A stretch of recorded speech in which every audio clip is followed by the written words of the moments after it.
নমস্কার বন্ধুরা, আজকের ভিডিওতে আপনাদের সবাইকে স্বাগত জানিয়ে কালিম্পং এর কি সাইট সিন আপনারা করবেন সেটাই আপনাদেরকে বলবো। এর আগের ভিডিওতে এক রাত দুদিনে কিভাবে কালিম্পং আসবেন ও ঘুরবেন তার ডিটেলস বলেছি, আর আজকের ভিডিওতে সেই কালিম্পং এরই 7টি পয়েন্টের ডিটেলস আপনাদেরকে দেখাবো। তো প্রথমেই বলে রাখি, আমি মৌ এবং আপনারা দেখছেন মৌ নবাব ট্যুরিজম।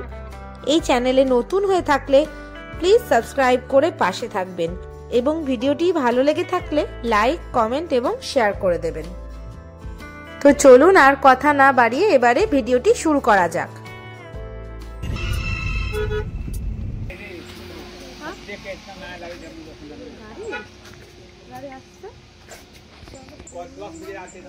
আমরা চলে এসেছি ডেলো পার্ক। আমাদের আজকের 9টা পয়েন্টের মধ্যে এটাই প্রথম পয়েন্ট। আমরা একদম সকাল সকাল এসেছি। সকাল আসার সুবিধা হলো কি, ডেলোর সামনে প্রচুর গাড়ি দাঁড়িয়ে থাকলে তখন ওই পার্কিং ফুরিয়ে গেলে তখন অনেক দূর থেকে উপরে হেঁটে আসতে হয়। এটা আমাদেরকে হোটেলের দাদা বলে দিয়েছিল, ম্যানেজার দাদা। ওই জন্য আমরা সকাল সকাল বেরিয়ে এখানে আগে প্রথম এসেছি, এসে তারপরে অন্য জায়গায় যাব। একদম আমাদের গেটের সামনে অবধি আমাদের গাড়ি চলে এসছে, তার জন্য কোনো সমস্যা হয়নি। চলুন এবার আপনাদেরকে পার্কটা ঘুরে দেখায়। কালিম্পং বেড়াতে গেলে ডেলো হিল ও পার্কের আকর্ষণ উপেক্ষা করা এক প্রকার অসম্ভব। সেই কারণে আমাদের প্রথম গন্তব্য ছিল ডেলো পার্ক। কালিম্পং শহরের সর্বোচ্চ স্থান ডেলো হিল। এর উচ্চতা প্রায় ৫৫৯১ ফুট অথবা ১৭০৪ মিটার এবং দূরত্ব কালিম্পং ট্যাক্সি স্ট্যান্ড থেকে প্রায় ১০ কিলোমিটার। নির্জন পাহাড়ি পথ, দুদিকে পাইন, বার্চ, ওক, রডোডেনড্রনের মতন উঁচু গাছের ঘন জঙ্গল দিয়ে ঘেরা এবং তাদেরই ফাঁক দিয়ে গলে আসা রোদ্দুরের সাথে লুকোচুরি খেলতে খেলতে আঁকাবাঁকা চড়াই পথ পেরিয়ে পৌঁছাতে হয় ডেলো পাহাড়ে। দারুণ সুন্দর করে সাজানো ফুলের বাগান, বেশ কয়েকটা ভিউ পয়েন্ট, ওয়াকিং ট্রেল এবং ডেলো ট্যুরিস্ট লজ সমেত ৮ একর জমির ওপরে তৈরি পার্কটির সৌন্দর্য নজর কাড়া। ওয়াকিং ট্রেল ধরে পুরো পার্কটা ঘুরে দেখতে সময়ও লেগে যাবে বেশ খানিকটা। বেশ কিছুটা চড়াই ভেঙে তবেই পৌঁছানো যায় পার্কের ভেতরে। পার্কের ভেতরে বাহারি ফুলের গাছ, পাতাবাহার গাছ ছাড়াও নানান রকম পাহাড়ি গাছ দিয়ে সাজানো। কিছু দূরে দূরে বেঞ্চ আছে বসে বিশ্রাম নেওয়ার জন্য, আড্ডা মারা, নির্জনে সময় কাটানো বা প্রকৃতি নিরীক্ষণের সুন্দর সুযোগ এটা। আকাশ পরিষ্কার থাকলে এখান থেকে দেখা যায় দুর্লভ কাঞ্চনজঙ্ঘা, ওপারের দূরবীন দ্বারা কালিম্পং শহর এবং নিচের সবুজ রঙ্গিত ভ্যালি, চিরে বয়ে চলা সরু ফিতের মতো রঙ্গিত নদী। তবে মেঘ থাকলে সে আলাদা ব্যাপার। মেঘে ঢাকা এই পার্ক তখন অন্য রকমের সুন্দর, রোম্যান্টিক ও রহস্যময় হয়ে ওঠে। আমরা যে সময় গেছিলাম তখন আবহাওয়া বেশ মনোরম ছিল। রৌদ্রোজ্জ্বল দিন ও সাদা মেঘের দলের মধ্যেই কাঞ্চনজঙ্ঘা উকি দিচ্ছিল। আমরা 3 জনে পার্কের বেঞ্চে বসে নিভৃতে বেশ কিছুক্ষণ সময় কাটিয়েছিলাম। সে এক আলাদাই অনুভূতি। ডেলো পার্ক ঘুরে আমরা বাইরে বেরিয়ে সকালের ব্রেকফাস্ট করে চলে এসেছিলাম কালিম্পং এর সায়েন্স সেন্টার ঘুরতে। এটি ডেলো পার্ক থেকে মাত্র 1 কিলোমিটার দূরে অবস্থিত। মঙ্গলবার থেকে রবিবার পর্যন্ত খোলা থাকে এবং সোমবার সম্পূর্ণরূপে বন্ধ থাকে।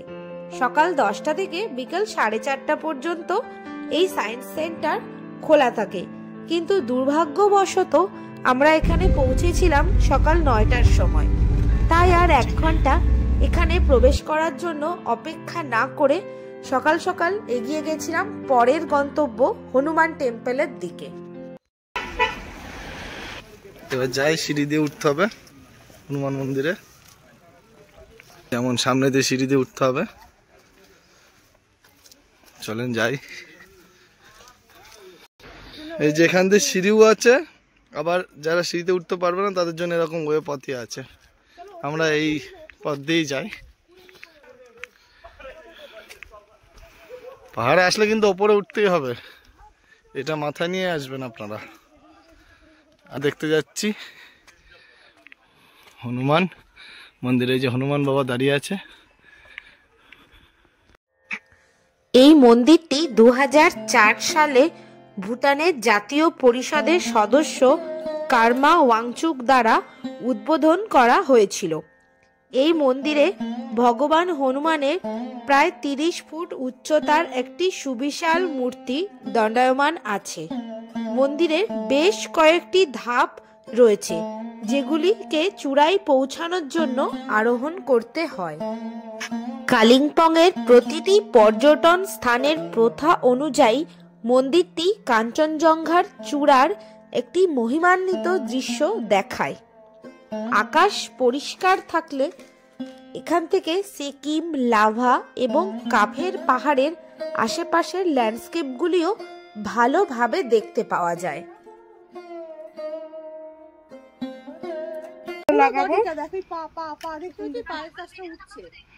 পুরো পাটা দেখ বাবু, দেখ এইদিকে সোজা, তারপরে গলার মধ্যে শুয়ে যাচ্ছে, তারপরে দেখছি একটা গোল মুখের মতো মাথা, আর একদম পেটের তলা দিয়ে চলে এদিকে আবার একটা ছোট্ট পিক মতো। দেখ আজ আমরা এই যেখান থেকে কাঞ্চনজঙ্ঘা দেখতে পেয়েছি। বুদ্ধা পুরো মুখটা ভালো করে সন্ধ্যা করব। এই যে হনুমান মন্দির দেখে এইবার এখান থেকে সামনে কালী মন্দির আছে, এটাও দেখে নেবেন। আমরাও যাচ্ছি দেখতে।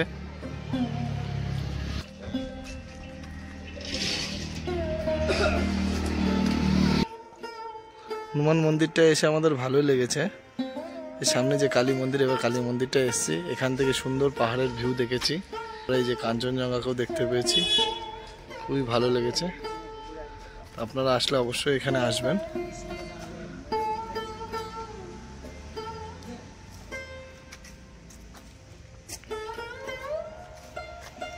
চলুন এবার মন্দিরটাকে ভালো করে ঘুরে দেখায়। সুন্দর মন্দিরটাকে ফুল দিয়ে সাজানো।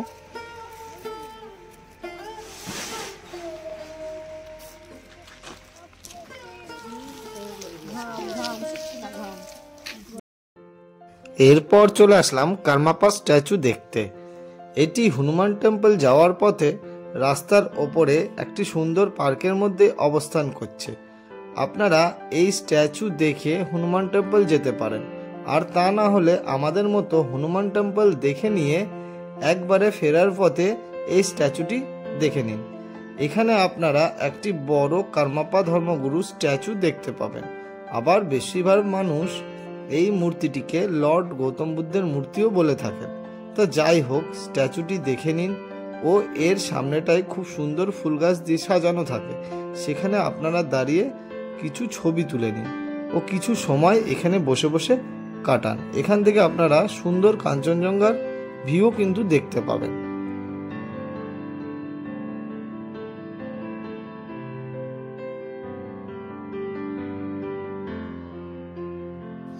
কার্মাপা স্ট্যাচু দেখে একটু এগিয়ে এসে দেখে নিয়েছিলাম বুদ্ধিস্ট টেম্পল।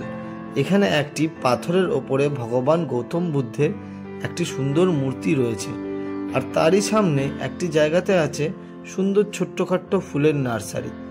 আর সেখানেই পাহাড়ের ওপরে রয়েছে একটি ভারতের ম্যাপ আঁকা, আর সেখানে ছবি তোলার জন্য তো সেই ভিড়। তা আমরাও তো তার বাইরে নই, আমরাও একটু লাইন দাঁড়িয়ে কষ্ট করে ছবি তুলে নিলাম, আর সেখান থেকে ছবি টবি তুলে বেরিয়ে পড়লাম পরের গন্তব্যের দিকে। ডেলো পাহাড়ের পাদদেশে অবস্থিত ডক্টর গ্রাহামস হোমস 1900 সালে ইংল্যান্ডের স্যার অ্যান্ডারসন গ্রাহাম তৈরি করিয়েছিলেন। পূর্বে এটি সেন্ট অ্যান্ড্রুস কলোনিয়াল হোমস নামে পরিচিত ছিল। এটি প্রায় 550 একর জুড়ে বিস্তৃত। বেকিং, পোশাক, দুগ্ধ ব্যবস্থাপনা, খামার, হাঁস মুরগি এবং ঔষধের অনেক বৃত্তিমূলক কোর্স এখানে করানো হয়।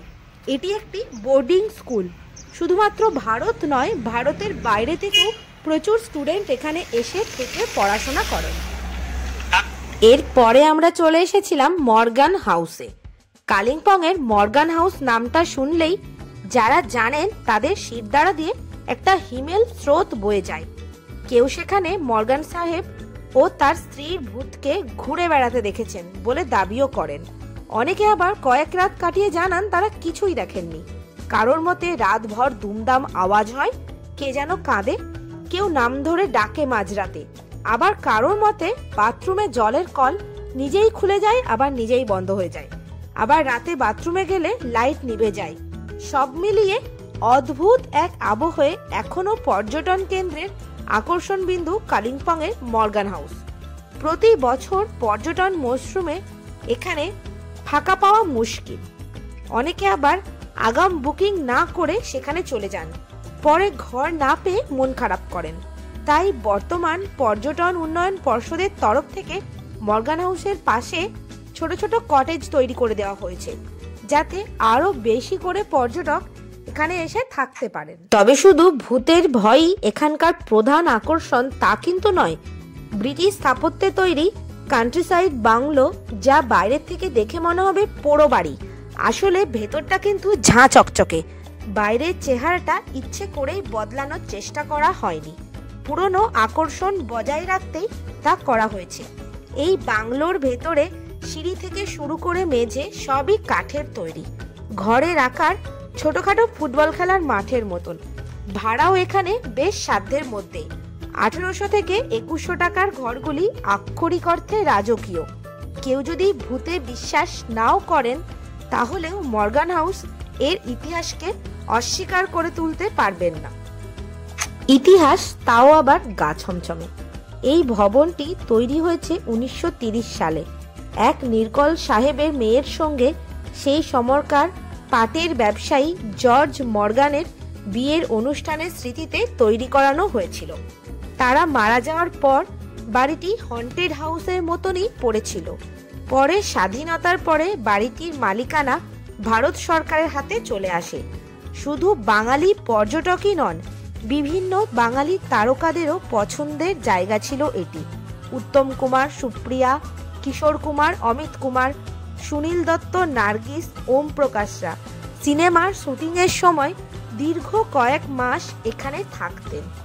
উৎপল দত্তের অত্যন্ত প্রিয় জায়গা ছিল এটি, তিনি মাঝে মধ্যেই এখানে আসতেন।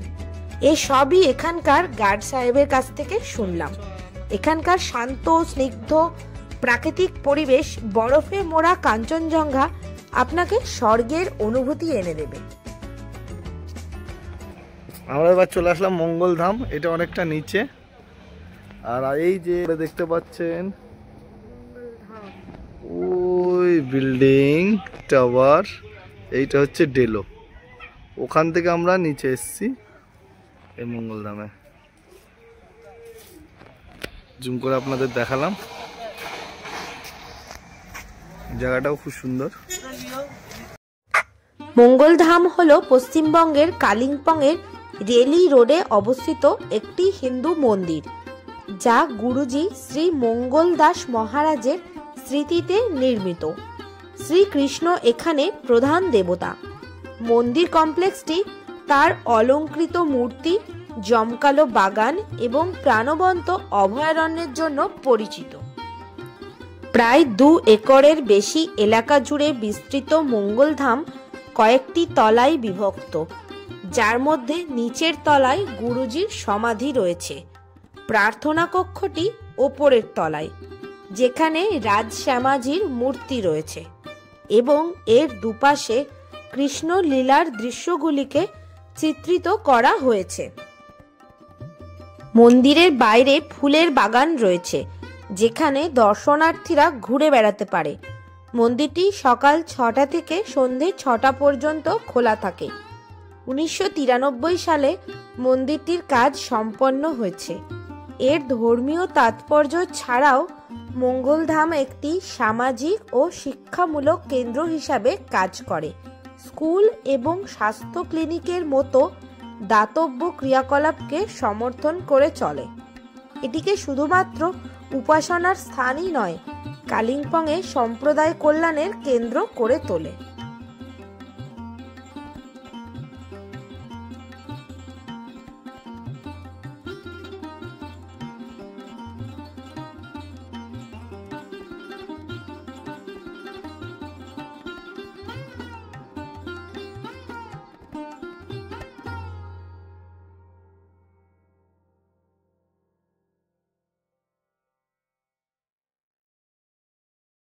মঙ্গলধাম থেকে আমরা বেরিয়ে পড়েছিলাম পরের গন্তব্য তুরপিন মনাস্ট্রি দেখতে। জাংধোক পালরি হল দুরপিনদারা পাহাড়ের উপরে অবস্থিত একটি বৌদ্ধ বিহার, যা দুরপিন মঠ বা দুরপিন মনাস্ট্রি নামে পরিচিত। এটি কালিম্পংয়ের বৃহত্তম এবং পশ্চিমবঙ্গের সুপরিচিত বৌদ্ধ মঠগুলির মধ্যে একটি। বৌদ্ধ ধর্মের সাথে সম্পর্কিত কিছু দুর্লভ নথি জাংধোক পালরি মঠের মধ্যে পাওয়া যায়। প্রায় 1372 মিটার উচ্চতায় মঠটি অবস্থিত। এখান থেকে আকাশ মেঘমুক্ত থাকলে তুষার আচ্ছাদিত কাঞ্চনজঙ্ঘা দেখতে পাওয়া যায়। কালিম্পংয়ের স্টার্লিং পার্ক থেকে এর দূরত্ব প্রায় 4.1 কিলোমিটার। সকাল 9টা থেকে বিকেল 5টা পর্যন্ত খোলা থাকে মঠটি। এখানে কোনো প্রবেশ মূল্য নেই। আজকে আমাদের লাস্ট পয়েন্ট কালিম্পংয়ের পাইন ভিউ নার্সারি। এখানকার পার্কিং চার্জ 30 রুপিস। এন্ট্রি ফিসটা দেখি কত। এন্ট্রি ফিস 20 টাকা, 20 রুপিস।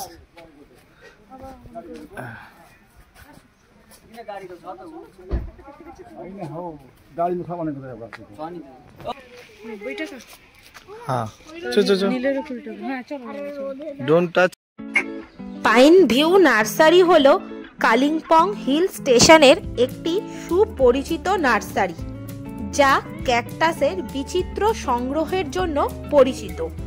এই নার্সারিটি 1971 সালে প্রতিষ্ঠা করা হয়। প্রায় 1500টিরও বেশি প্রজাতির ক্যাকটাস এখানে পাওয়া যায়, যা বিগত 4 দশক ধরে সংগ্রহ করা হয়েছে। প্রায় 2 একর এলাকা জুড়ে ছড়িয়ে থাকা এই নার্সারিতে উত্তর এবং দক্ষিণ আমেরিকা থেকে আমদানি করা বিরল এবং আকর্ষণীয় ক্যাকটাসের একটি চমৎকার প্রদর্শন রয়েছে। কালিম্পং স্টার্লিং পার্ক থেকে এর দূরত্ব 1.7 কিলোমিটার। প্রতি সোমবার থেকে শুক্রবার সকাল 8:30 থেকে বিকেল 4টে পর্যন্ত এই নার্সারিটি খোলা থাকে।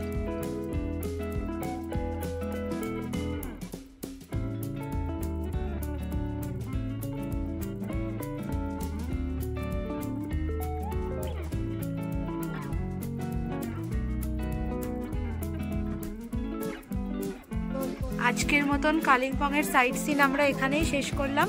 ভিডিওটা যদি ভালো লাগে থাকে তাহলে প্লিজ লাইক, কমেন্ট, শেয়ার করে দেবেন। আর আমাদের মৌনবাব ট্যুরিজম চ্যানেলটাকে একটা সাবস্ক্রাইব করে পাশে থাকবেন। সবাই ভালো থাকবেন, সুস্থ থাকবেন। আজকের মতন টাটা।